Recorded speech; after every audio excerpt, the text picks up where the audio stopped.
Hello and welcome to the Southbound Sports Show. I'm your host, Richie Leahy, here with my co-host, Maddie B. Got some feedback on the show, trying to tighten things up based on that. So we're going to go ahead and get right into high tempo with our first topic. Doing a throwback here. Who is better, Matt, Larry Fitzgerald or Julio Jones? Now, Julio Jones has been injured, right? So you're going based off how many games the guy has played. And in terms of like receiving yards per game, touchdowns and stuff, Julio Jones, like yards per attempt and things, he seems to be the better receiver. But I think some of Larry Fitzgerald's brilliance was he never seemed to get hurt, right? Yeah. It feels like Julio's hurt all the time. And so if you're looking in terms of like, hey, who's better, the greatest of all time, I think that's kind of where Jared Rice wins it, where it's like, well, he has all these stats. He wasn't getting hurt. And I agree. Like sometimes it's luck based. Like you get an injury, not your fault.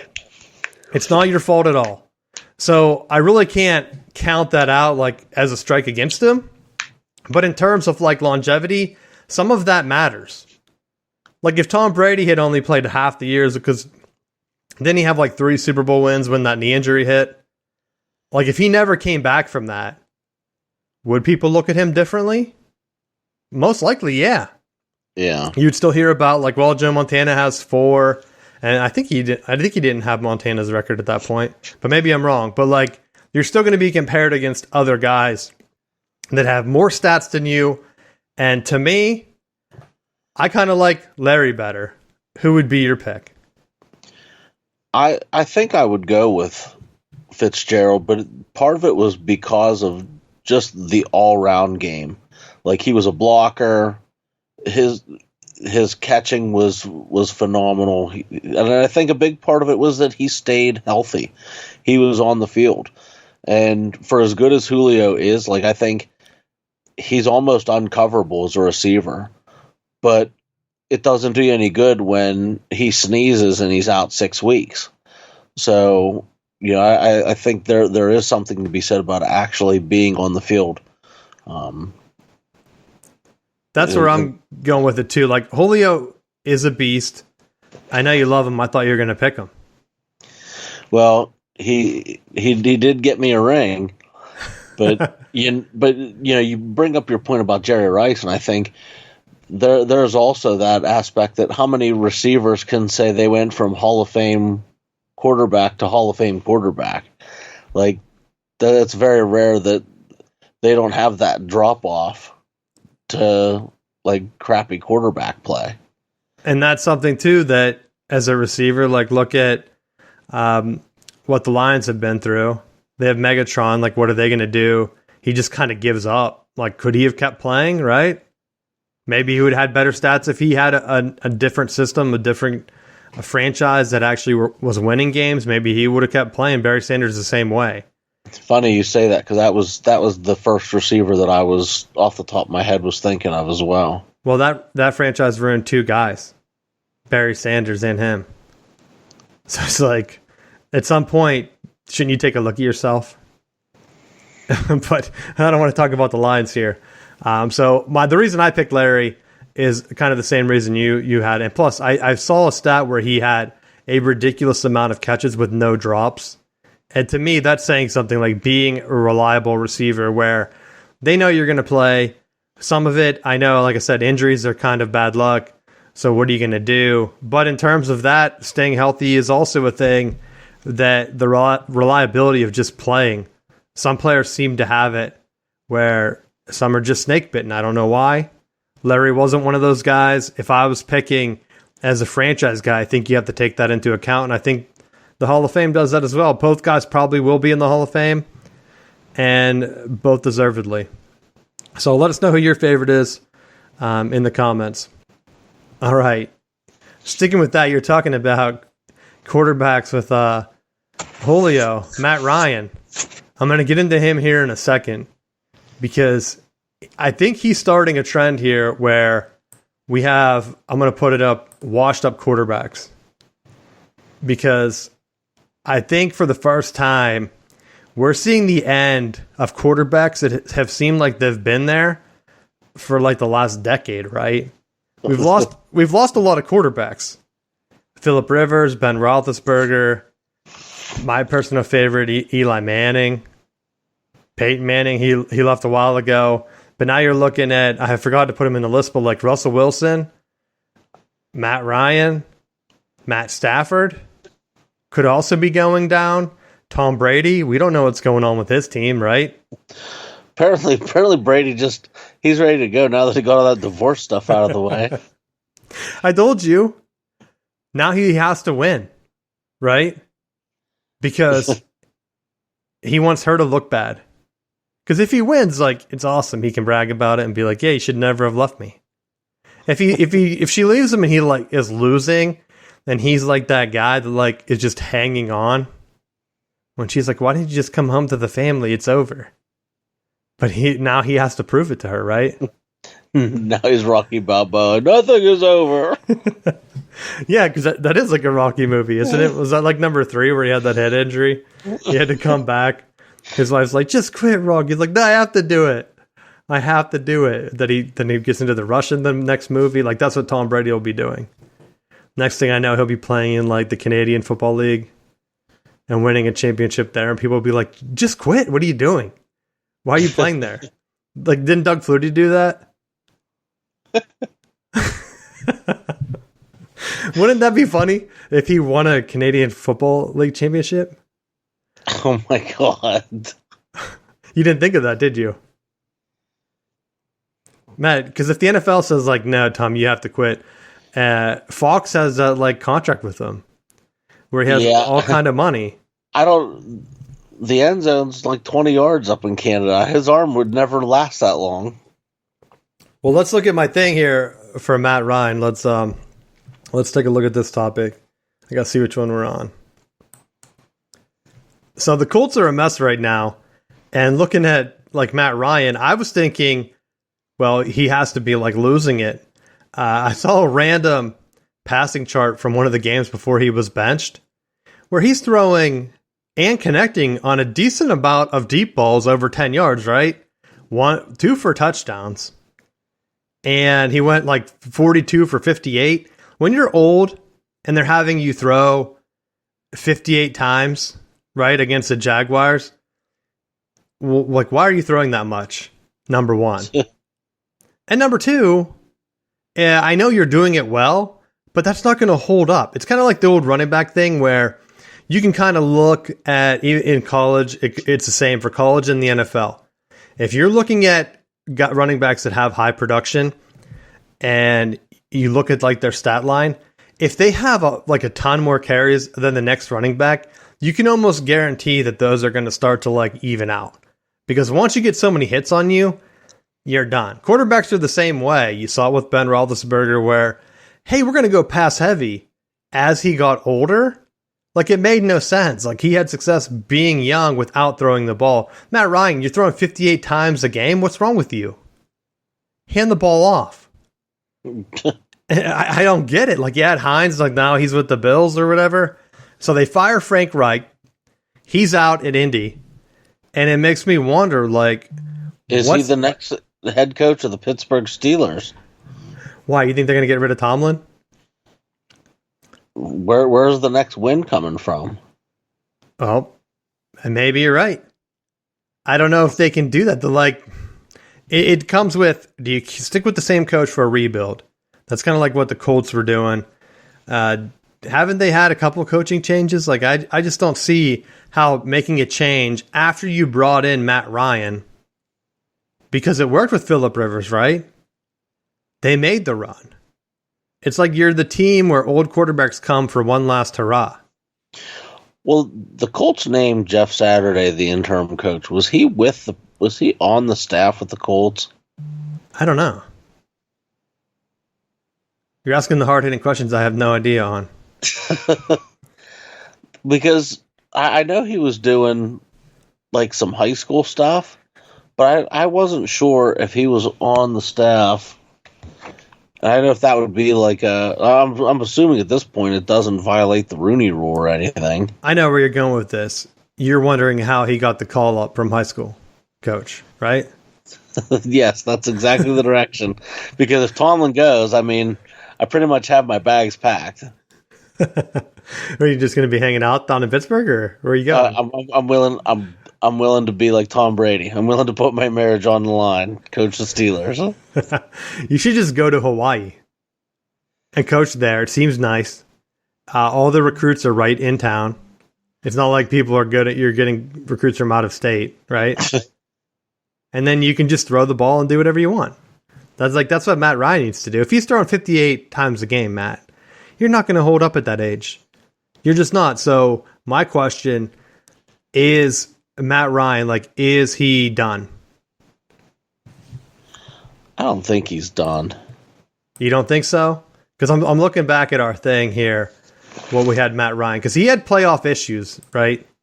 He finally got so close to a Super Bowl, and then Tom Brady took it away from him, another old guy that could be retiring at any time. We don't know. Maybe he stays forever. But Matt Ryan, I don't know who's going to take a chance on him, right? You have to have a quarterback or a franchise that needs a quarterback. And I don't really see one that's available. Yeah. But I also think too, it's not necessarily having that young quarterback, because you look at Buffalo, you brought up Buffalo, and you don't know with that injury to Allen's arm, is that going to be something that's going to knock Buffalo out of contention? Well, that's the situation too, where hey, I'm looking to see if it was updated. I know he got evaluated. He's uncertain for the game. But that's the thing. Wouldn't it be funny if Matt Ryan and Nyheim Hines both ended up in Buffalo? He's like, hey, we got a new coach here, guys. Well, they fired our old one.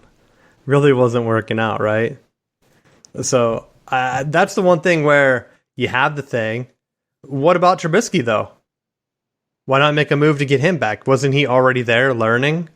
The Steelers aren't going to go back to him. They can probably get him for cheap, right?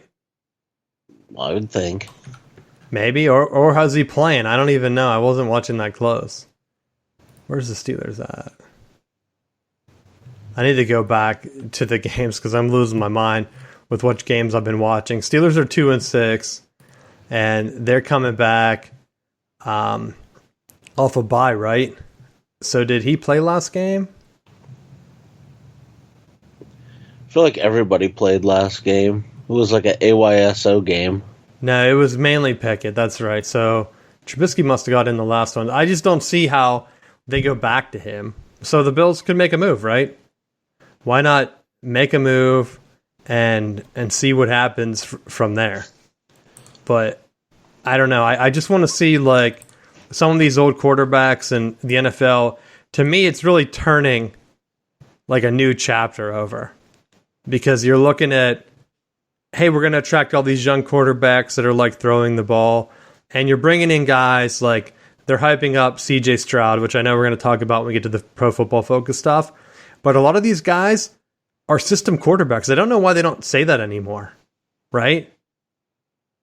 You're bringing in these guys that are putting up crazy stats because they're in a system. The only coach that seems to get boxed into that label is Mike Leach, but Ohio State 100% is a system that is built to just put up stats, and they have crazy wide receiver talent there, where if you're getting a quarterback from there, you have to cross your fingers and hope that you're ending up with someone that can make moves, right? Yeah. How many have worked out? Maybe Justin Fields, that's it. How is that not a system? And that's for the NFL, it's not just them. There are a lot of Big 12 teams that are running that same system, that you look at the teams that even my man Baker, he's falling apart. How many guys come through the Big 12 and run a similar system to that get all the hype, come through? I know some of them faced injuries like RG3 and stuff, but once you're there, do you have it to stick? For every Patrick Mahomes, there's a bunch of other quarterbacks that are just grinded through. And then you have other teams that are UNC, even they're getting hyped up. their quarterback's rating really high. Is the team winning? Kind of. Is it going to put them in a spot? If they win the ACC, is their quarterback going to be looked at? And I don't even know if he's draft eligible this year. Maybe he isn't. Because I thought they said he needed one more year, right? Is he a freshman? But, like, is that going to be an NFL Turner again? Is he going to be the next Trubisky? Coming in, playing in a quarterback-friendly system to where the NFL just having traditional, even more traditional pro offenses around the league still. It's hard to find a quarterback that can come in and make a long-term career, it seems. I would agree with that. And I think that is a big part, is that once you hit the pros, or that margin of error is so slim that a lot of the coaches are very conservative with not moving people around. And you look at like some of those moves, that it amazes me that you can trade, like with some of these players that just got moved recently, like the Niners guy going over to the Dolphins. Like in years past, you're 2 weeks out before you're stepping on the field because you got to learn the terminology and the plays and everything else. And it's like now they just suit right up and they're plug and play. Well, yeah, that's because a lot of the stuff is the same.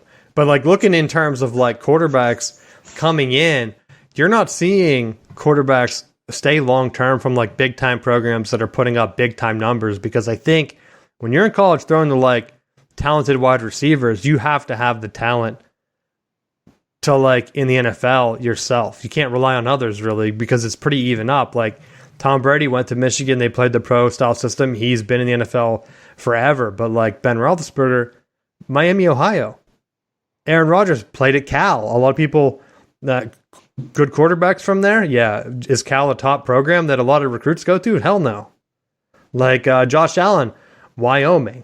Wasn't Patrick Mahomes at Texas Tech, right? A Big 12 school throwing up crazy numbers, but like, yeah, where are you really going to go and like take that top? Like Jalen Hurts from Alabama, that might be the guy where if he's able to stick around, that would be one where he played with Alabama, had the top talent. They weren't really running a spread system there though when he was there, right? Didn't they kick him out to bring in Tua? They were kind of doing the 2 quarterback system ish. No, they were like, "No, son, you're done." And then didn't they have to bring him in to win it, or is it vice versa? Yeah, didn't they have to bring him back in? Yeah. So like to me, that's like a striking thing where, hey, you're the guy that's going to be the quarterback coming in, but like even other guys, Peyton Manning, Tennessee, I know they're putting up crazy numbers, but they were more like Michigan back in the day, running just that traditional pro. Eli Manning was at Ole Miss. Like you're not getting a lot of big time college quarterbacks from these big programs that are coming in and staying for a long time. So like if you're a team, or if you're a fan of a team that has a quarterback opening and you're seeing like, hey, CJ Stroud, that's going to be the guy, I'd be like, I don't know about that. So like Josh Allen getting hurt, where are you going to get the next quarterback from him? Bringing in one of these overhyped guys that are used to running a system, get to the NFL and can't do it. I'm wondering if it's going to be rare to see quarterbacks play that long anymore. I mean, I guess you really only have to hit on one a draft, right? There's 30 teams. How many quarterbacks end up playing for the same team for like 10, 20 years? Probably half. Not that many. I think if you have 10, I would think that's a good range, right? All at the same time. Yeah. I mean, I'm naming random guys. I wasn't counting them. But maybe we should do a YouTube video where it's like a timeline of how long quarterbacks have been playing with each team, like over time, just to see like how many teams are actually having guys play for 10 years or so. I'm going to write that down. I think that would be a good visual. Because like if you have a long-term quarterback, that means A, your team's winning, right? Yeah. Your team has to be winning. But if you have like a bunch of quarterback turnover like the Browns, you're not winning. And where are you drafting these quarterbacks from? Maybe, hey, don't draft a quarterback. Try to find one in like the 6th round or something. Or find one that you can trade for. But like you could have had Garoppolo. But you're saying 10 years. I mean, you technically qualify for an NFL pension with 3 years in the league. So, I mean, like, there's something to be said. Like, yes, you're going to have your outlier players, like your Bradys and Mannings and Wilsons that are there forever. But a lot of the average players are less than a year or two because of injuries and just getting kicked out. I'm just saying, over the past, feels like 5 or 6 years, we've lost 10 or so quarterbacks. Drew Brees is one I don't think I mentioned at all, that played with their team for like a very long time. Well, I mean, even you could throw probably Kurt Warner in that mix too. Yeah, so if I keep stretching the years, though, it makes my argument wrong. Or worse, I guess. I don't know.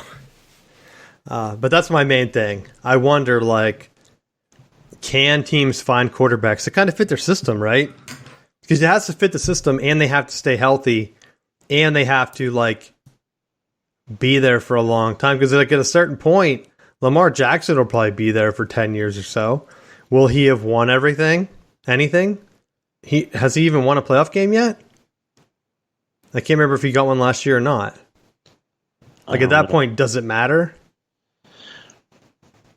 Are you like a Dan Fouts? Although, didn't he lose to the 49ers in that Super Bowl? It's like, No, he didn't even make it to the Super Bowl. Didn't he? Oh, is he older? I thought he played for the Chargers. Maybe I'm wrong. Well, he did play for the Chargers, but he never. The Chargers. There's no. That was. Oh, that was a really bad beatdown. It wasn't Fouts. I don't know how old these old guys, Matt. I was a kid. I don't remember. Tell me, guys. Like, I got He played for Sid Gilman was the coach. Matt, I get my knowledge from the news. Like O.J. Simpson, NFL guy, Bronco Chase. Like, that's where I get my NFL knowledge as a kid. Now people have Twitter. They're spoiled. You can find, like, stats from when people played. I don't remember. I would hear stories from people like, yo, Dan Fouts, he's on TV. He used to be a good quarterback. Yeah, he used to be a long time ago. How long ago? I don't know. Was he in Tecmo Super Bowl, Matt? That's my line. Negative. If you're in Tecmo Super Bowl, then I might know who you are. Tecmo Super Bowl, the first one for the NES. That's the best football game, video game of all time. Fight me if you think it's Madden, because that's wrong. Which Madden completely sucks again. I don't know why the NFL doesn't try to do something about that, because I feel like over time, aren't you losing like a bit of your branding? Because like, this is a random off-topic thing, but like in terms of baseball, they made a point because like they had that exclusive deal with Sony to make baseball for the PlayStation, and Major League Baseball came back and said like, no, you can keep making our game, but you have to put it everywhere. On every console. I don't even know if it's on the computers or whatever, but they're like, you need to put it out there because we're losing street cred from people not being able to play the games. And I feel like Madden has to be the same way. You don't want to get a game to just open fake cards of people, right? Chiswick coins. That's basically what it is a Chiswick coin, although he won a natty, Matt. He could win another one this year. Isn't he the DC at North Carolina? Yep. We'll get into that in a second. Do you have anything else for the NFL? No. I didn't mention my man Aaron Rodgers. I mentioned he went to Cal, but dude, the Packers are so bad. The NFL, like, am I even going to want to talk about the NFL in the next couple of weeks? When college football ends, I might just be wandering around on the show. I'll just sit here and I'll let you talk. I was going back through like old clips. I used to wear the terrible towel. I do have I don't have my Packers owner cup out. As an NFL owner, like they're like, what are they? I can't even do the math in my head, but they're like 4.5, 5 games behind the Vikings. Like, it's embarrassing. I know the Vikings are 7-1. The only thing the Packers have going for them, Matt, expanded playoff, right? But would getting in make a difference? Nah, they're like 1 game behind or 1.5. Yeah, I guess it'd be a half game behind for like being in the playoffs for that 7th spot, because the 7th spot right now would go to the 4-4 49ers. Really? Do you need to battle for that spot And even if you didn't, like, what are you going to do with your draft picks? You're not going to draft a quarterback, right? They already tried that. So, like, what's the future of the franchise? No one knows. Same with the Steelers. Like, hey, we're really bad. You're going to get a top draft pick. Who are you going to pick? Like a quarterback? Like, that'd be a bad decision. I did like your man, Malik Willis, though. Good, and I'll tell you why. They didn't really talk about it during the game, but he opened up a lot of holes for Derrick Henry. Because they were afraid of him running the ball. And I was thinking, like, I really need that for fantasy, right? Because I didn't talk about fantasy. I did have one other thing here. Let me bring it up. I got to read you this, Matt. Because I feel like we mentioned it on the show a few weeks ago, and I kind of forgot. And I'm, like, looking through my team, and I'm like, hey, I have a guy that can go on the IR. So remember I picked up Bellinger? The rookie tight, I think he's the rookie tight end for the Giants. Let me read you his transaction thing. Bellinger underwent successful surgery Friday to address damage to his septum, as well as fractures on the lower window of his left eye socket. So when I brought up that he got poked in the eye, it was so bad that it fractured his eye socket. So, Bellinger, I know my team has some bad luck. I'm really sorry I picked you up. I didn't mean to get you injured. I apologize. Hopefully you can come back stronger. I had to put you on the IR. I don't know. They're like, hey, the Giants are going to have to turn to a committee to handle the hypes, the spot by him. But, like, he had just picked up. I mean, he wasn't even getting that many targets. He had 2 touchdowns on the year. But just having the fact that you're coming in, you're starting to build some rapport. The Giants seem to be doing all right. And then they're like, nah, poke your eye and fracture your eye socket. And I never even heard of an injury like that, to be honest. Because they have the helmets on. So it's almost like the helmet broke and jabbed them in the eye, but I don't think that's what happened. No. Maybe it was a cast. I didn't see the play. They didn't have it on there. And I definitely wasn't looking up NFL eye gouging. That'd be on some kind of list. Well, it's like where that guy from the Browns got the flag thrown in his face and detached his retina. Although, for Fantasy Matt, we play this week. So please feel free to, like, forget to set your lineup or just don't play at all. Because I'm tied for first right now. I have a good thing going on. My only downside is that Stevenson from the Patriots is out on bye. And my tight end. But my tight end, Matt, I still am getting 1 point a week. I'm not even kidding. I might as well not even play a tight end. And Trevor Lawrence was looking bad, and I really don't have any other options at quarterback. So it's like, what do? I just keep throwing out Trevor Lawrence and hope that my long play of Deshaun Watson pays off. Because, like, if Deshaun Watson comes out, when's he coming back? Week 14? Yeah. That's right around my playoffs. Like, do I risk hurting my team if we're winning all the games and I'm like, I'm going to put Deshaun Watson and he goes for like -5 points or something and ruins my year? What would you do? I want to get that's my last NFL question. What would you do in my situation? I'd just fold the tens. Give it up. Give it up. Well, the sad thing for me this year is I'm tied for first with the other guy battling me for Top Gun, Matt. Top Gun status. It's coming down to one of us, right? So I'm ahead by like the sliverest of points on our all-time record book.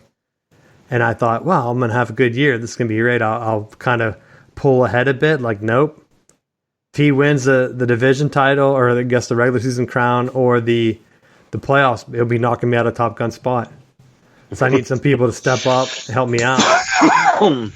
That's what I need. Derrick Henry, I need you, my man. Anything else you have for the NFL? No. All right, let's get into college football. A lot of major upsets. I'll let you decide. Do you want to go right into looking at the playoff ranking? You're going to talk a little bit before we do that. Yeah. You can get all your Michigan garbage out of the way. What's that mean? The playoff rank? Because we're ranked high, buddy. Just celebrate it right now. Meaningless champs. There's a really rare, or not even a rare, there's a good chance if you go by ESPN's playoff predictor that Michigan has like the second highest odds of making the playoffs as a one-loss team, Matt. Did you know that? There you go. Just make the playoffs, baby. I don't care. Because you're losing on the road, and if they keep it closer than what Tennessee did to Georgia, then ESPN has them getting in at like a 53% clip to me, which is a little bit amazing.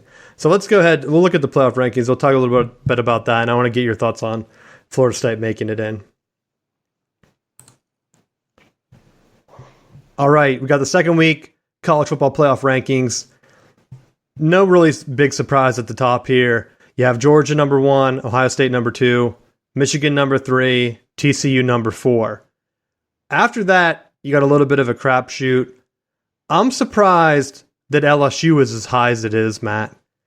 And I think to make that work, they put Florida State in at 23 as part of the debut. I want to get your thoughts on that.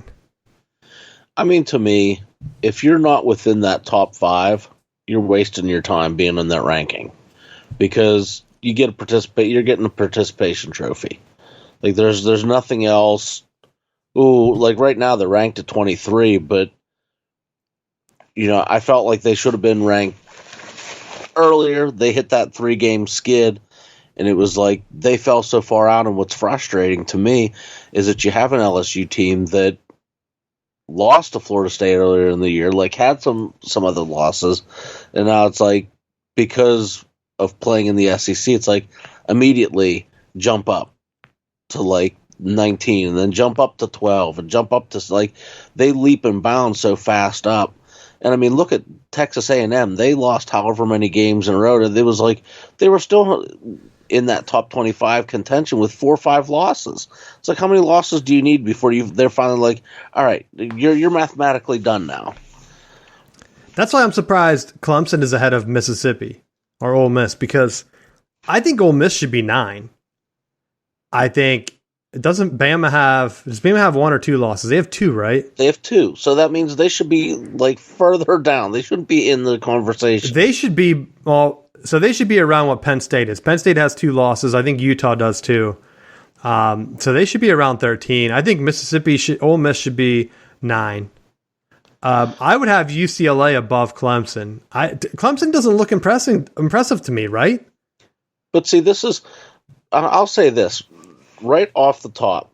I don't think if you're a 1-2 team, I don't know that you completely fall way out of the rankings if you're playing, and I'll even say all the way down to LSU or USC at 7-8. If you're a 7-8 team and you're playing the number 1, like what we had with Tennessee being 1 playing Georgia, I think you get to stay within that conversation. I'm surprised Oregon, they got absolutely throttled by Georgia. Like I don't agree with LSU being up there because Florida State, we don't really know how strong they are. I would think LSU would be done. I agree that they could be top 10. Maybe they should be 9. I think maybe they could be behind Ole Miss. I think they have to play. Or no, they already play. Ole Miss has a loss. I can't remember who it's to. But some of this is going to be evened up because a couple of these teams have to play. And to your point, the higher teams up in the ranking, like Ohio State and Michigan, theoretically, they might only have 1 loss to each other. And you could see 2 Big Ten teams make the playoffs. Because what if the Big 12 beats itself up again at the end of the year and TCU doesn't win? Because I hear a lot of people saying, well, if TCU drops a game and they're the Big 12 champ at like 1 loss, it's like, what if they lose 2? They're not guaranteed. There aren't any divisions. It's not like they're going to line up a cream puff. It's not like Ohio State and Michigan have to play each other twice, right? Same with Tennessee. Tennessee's done. They lost to Georgia. All they have to do is win the rest of their games, and they're right there. TCU loses. Oregon loses another game because they're going to have to play like USC or whatever. If USC, like what if Notre Dame keeps playing spoilers? If Notre Dame beats USC, are they really going to make the playoff? Notre Dame shouldn't even be ranked. They lost to Marshall and Stanford. 2 of the worst teams in the country, Matt. Yes, I agree 100%. And I think just because you beat Clemson, like you beat Clemson last week, I say at the absolute best, if you want to be generous, put them at 25. They don't leapfrog everybody and jump into the top at the 20. Well, like I said, with Florida State, we don't really know how good Florida State is. They're better than Notre Dame, right? Notre Dame's losses, or Florida State's losses, have been to ranked teams, haven't they? Then they only lose to 3 ranked teams, and they beat LSU. Yes. Notre Dame beat Clemson and lost to 2 teams that have no business being anywhere near the rankings. They should be out. It's pretty simple. Why isn't Liberty in here? Right? Liberty lost to Wake. I know Wake keeps losing, but you can't say, well, Clemson has a good win against Wake. That's why they're ahead of UCLA or whatever. It's like, is that a good win? Then why isn't it a good loss for Liberty, right? Liberty beat Baylor and a bunch of other bigger programs, didn't they? Or no, was that BYU? BYU. But then Liberty killed BYU, didn't they? So they should get a little bit of bump from that. I don't know. That's my main thing with it. I don't know. Tell us what you think, if you agree with it. I think we're going to see a lot of shifting later. I think they're just trying to get some teams up there. I'll probably bring that back up in a second. But to me, looking at it, I feel really bad for Penn State fans because you're so far back. You really, I mean, maybe your schedule, they're saying like, well, because to me, the argument of, hey, they should schedule someone tougher, like they scheduled Auburn. How are you going to know Auburn's going to fall off, right? You scheduled that game 5 years in advance when Auburn had just been in the national championship game. They just had Cam Newton. Like they had a couple of years run. Like you would think that's going to be a big series for Penn State. Like, nah, they just take care of business and kill Auburn so much that they're firing their coach. And we have a topic on that coming up here. So let's take a look at that one. Dan Lanning from Oregon has been rumored to go to Auburn. Now, he addressed the rumors and said that he intends to stay at Oregon long term. And I will say this, Matt, why would he even entertain that job? Auburn, to me, and I'm going to probably do another video on this, Auburn might be the worst job in college football. Not so much of, hey, you can't win there. It's that they have unrealistic expectations. Yeah, you can win there, but whenever you're paying your coach millions of dollars and you have such a short leash, what do you expect? Like, you get rid of coaches that are doing well. Hell, Gene Chizik comes in, wins the national championship. They're like, nah, we got to get rid of you. Like, you don't even have a couple of down years. You're gone. I mean, then they have, Malzone, he's there. He's winning. He's beating Alabama. And they're like, no. Then they bring in, was it Harsin from Boise? Coming in, and they already start to undermine him, tossing rumors around about his personal life and why he's not a good culture fit. And he's gone. You're at Oregon. You see what happens to Cristobal, right? He went. Everyone said that was a slam dunk hire. You see what happened to Willie Taggart, right? Oh, that's a great move by Florida State, stealing a coach from Oregon. How come all these schools can just steal the coach from Oregon? I don't get it. Like, isn't with Nike's money floating around that they're not ready to pay for coaches? Well, I think they're taking these coaches from the Southeast and bringing them out. Like, all of them had connections. Like, Taggart had Florida connections. Cristobal had Miami connections. Like, they're taking these guys there and bringing them out west, like away from their families. And it's like the opportunity to come home comes up, and it's like, yeah, they're going to take that. But I like that Lanning addressed being willing to stay. And the coach in my mind that will always have the eternal asterisk is, what if Rich Rod never left West Virginia to go to Michigan? Because he had the players in place. He had the system in place. He was upset away from playing in a national championship there. If he doesn't go, likely he's probably still there right now in West Virginia. And Who knows? He would have a statue there. He definitely would, I think, at that point. But I look at those scenarios that when you have people that bounce from position to position, how often are they maintaining that high level of success? Eventually, I think it catches up to you where you're ping ponging around. And that's the one thing too. When you're in a good situation with Oregon, like Oregon to me is a program that's able to put resources together to win. Auburn is as well, but Oregon seems to be ready to take that next step. And honestly, betting for the long term, why not go with Oregon? If Oregon continues to grow, maybe you're a little worried about them being on the outside looking in, right? Maybe not. But honestly, why not wait and see if Lane Kiffin leaves and take the Ole Miss job?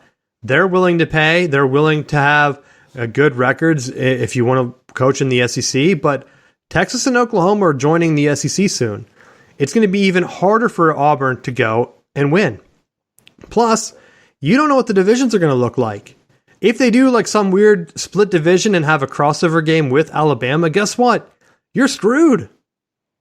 You might as well stay at Oregon and wait and see, hey, I'm going to build my program up a little bit more, unless you're just not confident in your coaching chops and you're like, well, I got to cash in because I'm not going to be able to keep this going, Unless you're betting that with Saban retiring at the end of the year that Alabama's going to take a big dip. They're going to try to make a run at Dabo, right? Dabo misses the playoffs at Clemson. They start to go down. Alabama's going to pay for him. That's the rumor. He went there. That's who they want. Why wouldn't they try to get him? Right? And hell, who's to say Alabama doesn't reach for Lanning and try to just hire him there? Then you don't have to be a second or a little brother or whatever. Like that, to me, that's the thing with Oregon. They're already competing. You're really only competing with UCLA and USC. The Big Ten is expanding. There's a good chance they're going to invite you. You're going to be in one of the top two conferences where you're already confident, you're already winning. If you can win the Pac-12 this year and make the playoffs, you're going to be the premier team in the Big Ten West or whatever they end up calling it anyway, right? You're going to be making more money. Look at how comfy James Franklin and Tucker have it at Michigan State. Like, oh yeah, awesome. Tuck coming, baby. $10 million a year, whatever. He even has his own NF Tux. Did you know that? No. It's like the new Chiswick coin, like the NFT. They just have an NF Tuck, Matt. You can buy it and support the coach. He's having some trying times. He just lost to Michigan. They beat Illinois, though, so you got to buy one of those coins, and you can support him. Dan Lundy could have that. He could have anything at Oregon with the Big Ten money. You're saying about some other schools coming in, but to me, that's the thing. I would bet on Oregon long term to take it to the next level. And I wanted to get your thoughts on that. So, you're talking about, hey, Florida State joins the Big Ten. I just wanted to make it separate from that topic because it's not really related. But you're saying if they get the extra money, they're going to be unstoppable. How do you know they're not just spending it on buyouts like A&M's going to do? I would just think that they have maintained a pretty decent competitive statue without extra money to just throw around. And I don't know necessarily that becomes we're just going to fire our coach every couple of years, or at least I hope not. Well, you were joking about Michigan and Rutgers being tight. I don't even know how tight that game was. Was it the third quarter? It was at halftime that Rutgers was up. Well, Matt, you don't know. Have you not watched Michigan all year? No, I haven't. They just grind the hell out of the other team, where in the third quarter, guess what happens? You're dead. Even Shano said, there's no way we're beating that team. Oh, I thought that was just people watching the game like they're dead. They fall asleep because this is the most boring thing I've ever watched. No, then you could just watch the team just light them up and run for touchdowns, and then the third string quarterback's in there hanging out, and they're trying to get touchdowns, and then you're like, wow, there's a lot of depth on this team. Why? How are all these guys playing that are freshmen and making big time plays, getting pick sixes? Kind of like ask Penn State after how they felt after that game. There are people who were saying they should just fire James Franklin right then. And now look at them. They're theoretically could be Penn State could be the third best team. If Ohio State and Michigan both make the playoffs and then win, like let's say Ohio State beats Michigan at home, they're ranked like number 2 or whatever, so they put Michigan at number 4, and they both end up winning, and then they play for the national championship game, and Penn State goes to like the Rose Bowl or whatever and ends up beating like Oregon or someone. How do you know Penn State wasn't the third best team? Right? You don't know.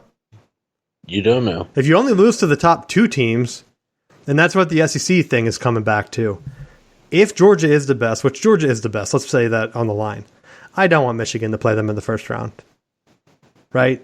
That's why the game against Ohio State is very, very important. Now, keep in mind, I also don't want Michigan to get screwed by saying, hey, Georgia just lost like the SEC championship game to so-and-so, so they're going to now be the number 4 seed. That would be bullshit, right? Because if you're the committee, Georgia goes undefeated, right? Tennessee has 1 loss. LSU right now is in the driver's seat to win the West, I believe. Because they have the tiebreaker over Bama and then whatever else. So if LSU upsets Georgia, their 2-loss, who do you put in the playoffs? Well, that's a tough situation to be in.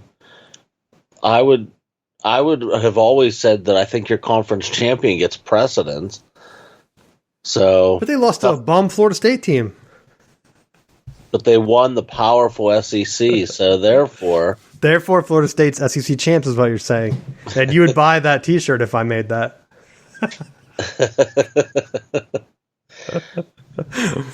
That's where I was going with that. You didn't even see it coming, did you?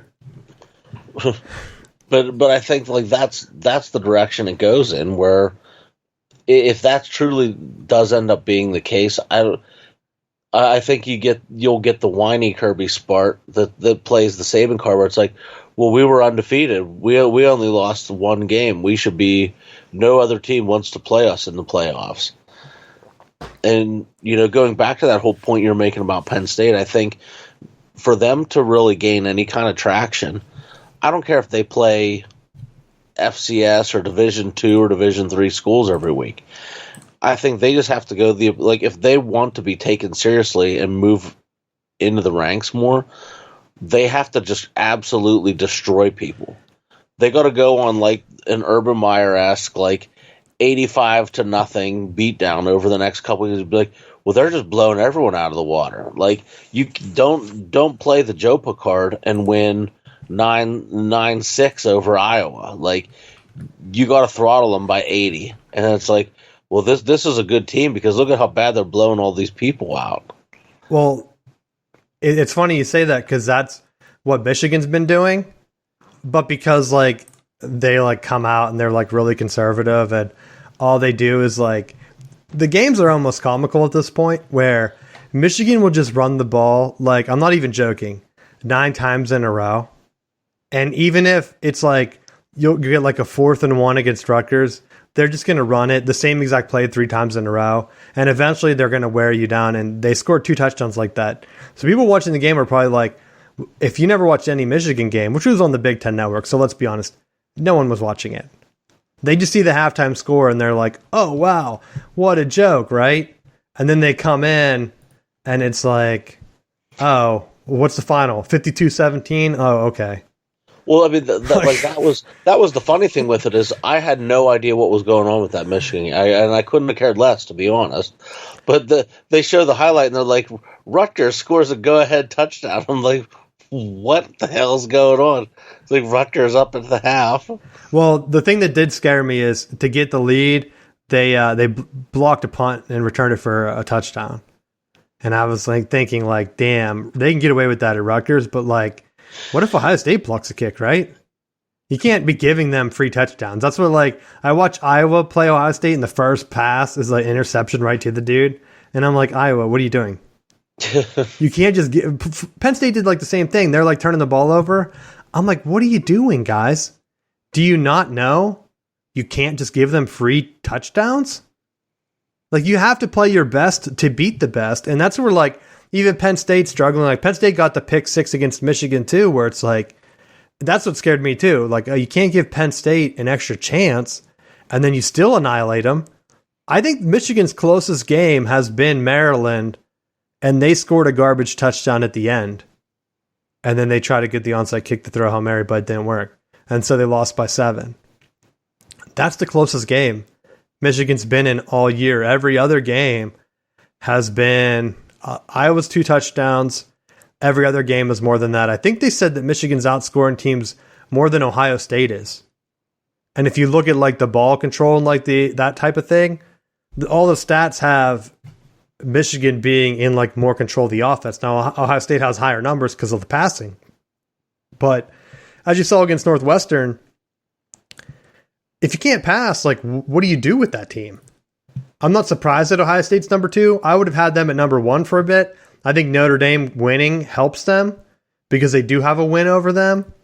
But like the Northwestern game was very shocking to me because like both quarterbacks threw for like 70 yards. Now, Northwestern's guy was 10 for 14 and he threw for 79 yards. CJ Stroud was 10 for 26 and he threw for 76 yards. And Matt, he's dinking and dunking. His average was like 2.9 yards a pass. But watching Ohio State is like, does I don't even know what to say. Like, I feel like based off of their recruiting and like their overall talent, like with the teams that they're playing, for probably what 95% of their games, they have better quarterback, they have better running back, they have better receiver, they have better line. Like they have better everything. Like everything is better. just get in the eye and just run it down the throat and be like, you're not stopping us right now. Like that's what Michigan's doing right now. Like we're just out recruiting you and we're better and we're just going to run it right in your face. That's how they beat Ohio State last year, and that's what it makes me wonder. Like, is Ohio State like not getting the line development? I don't get it. Like, to your point, everyone's saying, well, Ohio State looked bad because it was snowing. It's like, they're better. They're better. Why can't they just run the ball? And it's like they get cute with these deep shot passes, and it's like, oh, well, we have this Urban Meyer-esque offense that... It's not even Urban Meyer's offense. Like, Urban Meyer's offense, he would run the quarterback. Like, he would have Cardell Jones, Northwestern, so hard. And that's what I get people saying. They're like, I don't know why you love Urban Meyer. I hate hearing you talk about him. Remember when Iowa and Purdue killed Ohio State? I'm like, yeah, they got lucky like on a magical night where like Rondell Moore couldn't be tackled. Like that happened like once every while. They're like, well, Ryan Day doesn't lose in the Big Ten. It's like, yeah, but he lost to Michigan last year, and didn't they get blown out against Clemson too with him as coach? Like I knew they won. Like I think he's been blown out by like Bama, Clemson, Michigan, and at this point, there's a recurring theme there. The teams that have talent comparable or better, that have like a power offense, Ohio State can't handle.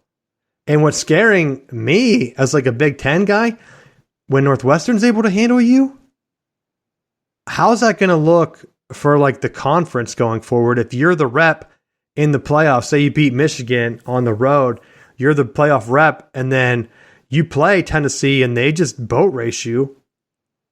What does that make the Big Ten look like? It makes the Big Ten look like shit. Right?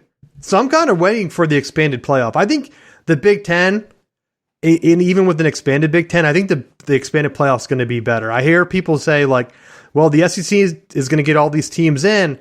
You got to remember, aren't 6 of the teams conference champs? I think it's the 6 highest conference champs. So then you're really only left with 6 spots. They're not going to put all 6 SEC teams in. This year, you would get Michigan in, you would get Penn State in. I guarantee they would put both of them in if they went out. So you'd have 3 Big Ten teams in at least. You'd probably have maybe another ACC team. It depends on how things shake out. Could you imagine if Notre Dame had made it this year after their shit losses? Like that, not beyond the realm of possibility if they went out. Because that would include a win over USC. The Pac-12 is right there to get another bid if they have another one-loss team. So, like, I don't think SEC is going to be getting all the extra playoff bids.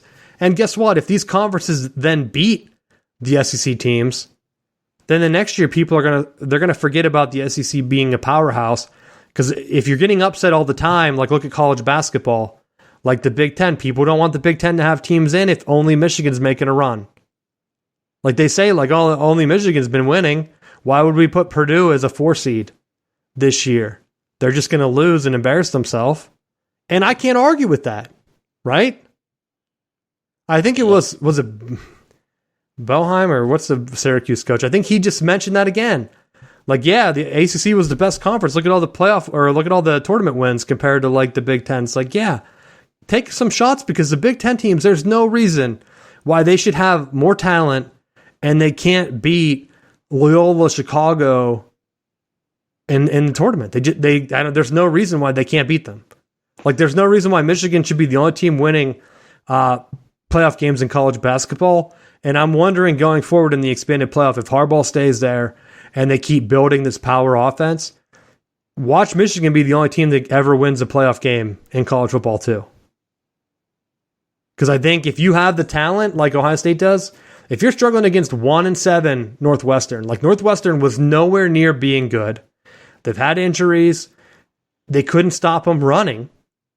Their running back had 122 yards, Matt, 4.1 yards a carry. They knew they were running the ball. It was snowing. How the hell are they not stopping it? But I almost think like it's following it, but I think you're starting to see some of that trend where for a while football expanded out into the spread and everyone was worried about like the zone scheme and speed backs, and I feel like it's starting to shift back toward more of the gap scheme, like the power type offenses where you're getting more tight ends and fullbacks and those type of bigger, more physical athletes involved. And it was almost like for a while you had everyone running a form of spread, and the outliers were like Wisconsin that would get into those games where they would just get in with two tights and they would win games because nobody else was doing it. And I think Michigan fits in that mold where they're able to recruit those bigger linemen that I think they can really carve a niche doing that. And to your point, like Wisconsin was doing it with the recruiting ranking in the 40s. Michigan has like a 5-star running back, 5-star quarterback. Could you imagine like if they're able to get, I don't think they're able to get the push that Wisconsin has had. Maybe I'm wrong. I mean, I'm watching the games. I'm watching them pound into Rutgers a bunch. That's the one thing to me that I don't think they have yet. Even when Harbaugh was at Stanford, I think Stanford had a better line at this point. And it's taken him a while to build this type of offense. I mean, he clearly wanted it. How do Miami fans feel about Josh Gaddis? That was a ripoff, right? I said that last year. I said, if you watched the, what was that documentary Michigan had on Amazon? It was like All or Nothing or something like that. Pep Hamilton and Josh Gaddis are running like the same exact shit. You can't tell me that they both randomly ran the same type of offense. Even this year, Michigan's running these long passing routes that are complex and the receivers are struggling once again. You think he hires every wide receiver coach that just runs the random same shit? Like, no. He's doing that on purpose because it's opening up the tight ends and it's opening up the running game. And for whatever reason, it's working. And teams don't, they're either what? They're going to do stack the box, and then Michigan will throw downfield and it'll work. Are you going to throw up big receiving numbers? No. Is Michigan, there are rumors that people are trying to lure some of their receivers away, saying like, we can help you get more stats for the NFL. But if Michigan keeps getting guys like Peoples-Jones and stuff in the NFL, do stats really matter for wide receivers in college? Maybe not. What's the difference if you're in Ohio State where they're passing the ball to 3 receivers and each receiver's getting 100 yards a game, or if Michigan's getting guys drafted and they're doing like 90 or 100 and they're making NIL stuff? Like, would you really give that up? Because you're not going to give that up and go to Ohio State. You're most likely going to give that up at Michigan and go transfer to like Iowa or Minnesota or somewhere where they're promising you better stats in terms of leaving. Michigan State, probably. I don't know. The last thing I had is the Pro Football Focus. I thought that you'd find this interesting. So Pro Football Focus, they rank players based on their game film. So this is purely based on production and stuff. I always find it interesting because it's an unbiased source, right? They have Michigan's running back Blake Corum is one of the top players. He's a Heisman candidate, the highest graded running back in the country with the 93.4 mark. And I think he led all positions. They also highlighted Notre Dame offensive tackle Joe Alt and Cincinnati interior defensive lineman Dante Corleone, which is like a 92.8 grade. And he's a redshirt freshman. He's the highest graded defender in college football. So in terms of like people bidding in NIL era, how hard do you think teams are going to go after him to try to get him to jump from Cincinnati? Because by the time Cincinnati joins the Big 12, he might be pro. That's the one thing with some of these. Like, this is looking at your pro potential. You're a redshirt freshman now. You can transfer and do whatever. If you're going to put up bigger stats at a bigger program, I think that's an issue for some of these guys. But with Corum, I thought it was interesting that he's grading so high because Michigan's running game, they have like a two-headed monster at this point with Donovan Edwards also getting a bunch of carries and Edwards having a better time receiving out of the backfield, it seems. So in terms of like Michigan finally getting a running back drafted high, I don't even know if running backs go in the first round anymore. Corum might be the guy that kind of breaks that curse. What do you think, Matt? Well, everyone always, I mean, there's a chance he can get drafted high, but I feel like in the NFL, they're always looking at running backs. Like the thing is, running backs are dime a dozen in the NFL. That why would you draft in the first round? I mean, everyone's knocking Najee Harris right now, saying, "Well, you could have just they picked up Warren in the 6th or 7th round, and he's going to be just as productive." Like, I don't know. That's why I think Donovan Edwards from Michigan, he's a former 5-star running back. He's a backup right now. I think in terms of like pro potential, just because he's a great receiver, they even said, I don't know if it was Harbaugh or one of the offensive coaches said in an interview last game that he might be the best receiver on the team. And I think that type of dynamic as a running back is going to get you drafted higher because I think the NFL drafts more on talent than it does pure stats. Hassan Haskins, drafted high. I guess he's like the mid-round, high for Michigan running back. He's been playing pretty well for the Titans. I don't know if Corum gets as high as him, but it'll be interesting to see. Also on our list here, quarterbacks, Matt. North Carolina. I mentioned them as being, are they just a system for quarterbacks? They have Drake May on here grading high. Then they have Trubisky coming out of there. How many quarterbacks are going to come out of there ranked high that aren't really going to work out in the NFL? To me, I'm not sold on North Carolina. But I think that Trubisky system quarterback thing, like, that was however many coaches ago. Well, it wasn't even Chizik when Trubisky was there. Well, Chizik's is a defensive coordinator only, but it would have been, what's the old guy? The guy from Texas. What's his name? Mac Brown. He wouldn't have been that long. I'm going to look it up right now. Oh, maybe he was. No, I guess has been drafted for a while. I thought he was drafted during the show. No, 2017. When did Mac Brown get there? Yeah, his head. Oh no, wait. This doesn't give me a good timeline. Wikipedia. Oh no, he wasn't there. So who was his coach? Fedora. Oh yeah, you're right. It was Larry Fedora. So maybe you're right. Maybe it isn't a system thing that they have going. But I also found it interesting that your boy Jordan Travis from Florida State is ranking really high. Oh, I don't think he should be ranked very high at all. Well, I've seen him play, and I've seen a lot of questionable decisions, and I wouldn't even have been surprised if they had benched him and went with someone else. Yeah, that's exactly what I was saying. Probably just give him a 5th red shirt and let him just sit out another year so that he comes back. You mean like the Sean Clifford thing that Penn State does where they just roll out a guy forever and the fans are like, put the rookie in, put the freshman in. No. Like Florida, part of it, you know, that skid, he was also a little bit banged up too, and Florida State will be as good as Jordan Travis lets them be. When he's playing well, they're statistically one of the top offenses in the country. It's kind of reminding me of some of those good Florida State teams that were scoring a lot of points and kicking ass and taking names.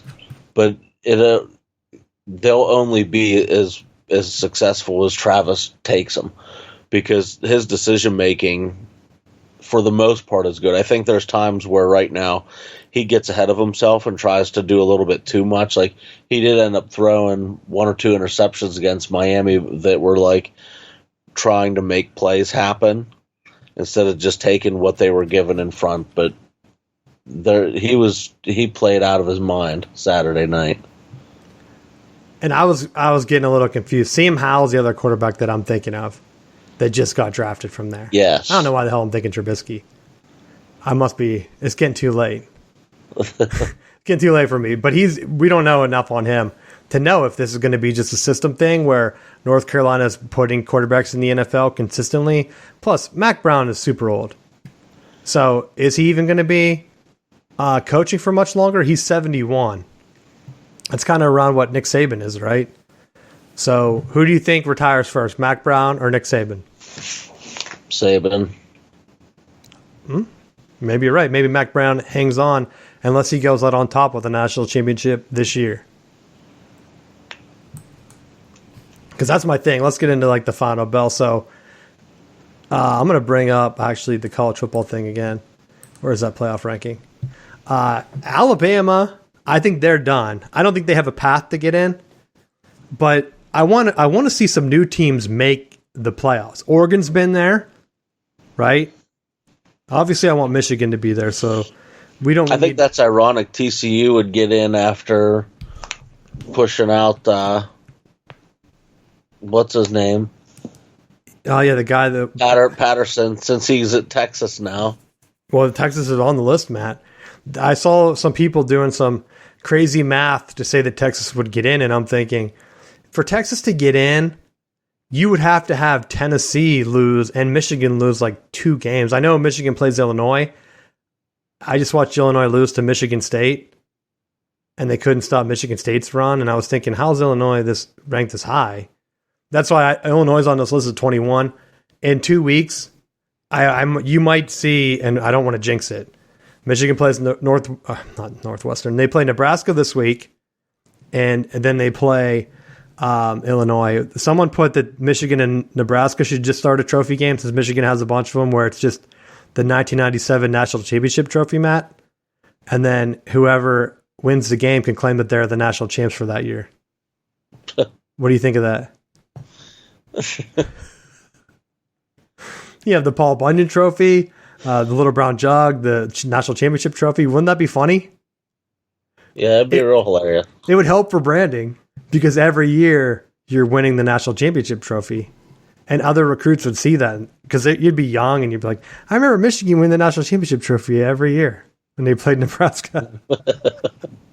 It's all about branding, Matt. I should write a letter and get that to happen. I think that would be funny. I don't know what the all-time record is. Maybe I should look that up real quick, because if Michigan has a losing record to Nebraska, maybe we don't want that. But they should have a trophy game called the National Championship Game trophy. But maybe, I mean, it would be bad, though. Like, if Nebraska never comes back, like, whatever. Michigan has a 2-game win streak, but they're 6-4 all-time against Nebraska. So it could work out. Yeah, Michigan crushed them that one time, 56-10. I wonder if they can do that again this year. That would be good to know. Do you think that would work? If you recruit and you keep hearing about how they're playing it for a national championship trophy, wouldn't that make sense? You'd want to go there? Possibly. I bet you'd see 3 other trophy games like that pop up. Who else has a split one? Florida State and Notre Dame? Was that 92 or 93? 93. You guys will start one too. And then when when Florida State joins the Big Ten, then we can just have a double rivalry game trophy, where the winners of each of those rivalry game trophies play for the other national championship trophy. And then the SEC would be saying, "What the hell? This doesn't even make sense." Like the Commander-in-Chief trophy. Yeah, that's how it would be. Because didn't Air Force win it for the first time in a while? Yes, they did.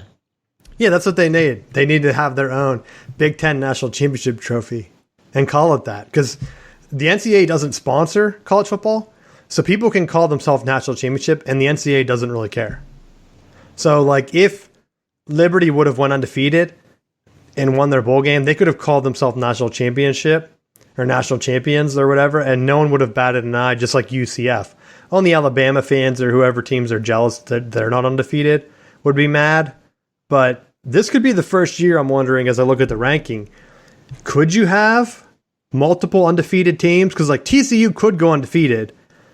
Then you have Michigan or Ohio State undefeated and Georgia undefeated. 3 undefeated teams.